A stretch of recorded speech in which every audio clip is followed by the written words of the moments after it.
How to contact WordPress customer support. Hey everyone, welcome to the channel. In this video, we're going to learn how we can contact WordPress customer support. So without any further ado or delay, let us get started with today's video.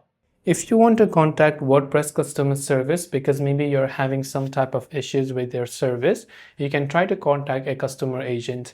So here in the browser, you can type in WordPress customer service and you'll find your contact us link from wordpress.com. So just tap on the contact us link over there. And here you can see contact a wordpress.com customer support. Just tap on that link again. And if it asks you to log into your WordPress account, absolutely great. Go ahead and then log into your WordPress account over here. And after that, you'll be able to communicate with a live agent from WordPress regarding any issues that you're facing within your WordPress account. So right here, you can see any issues you're facing, you can say support assistant.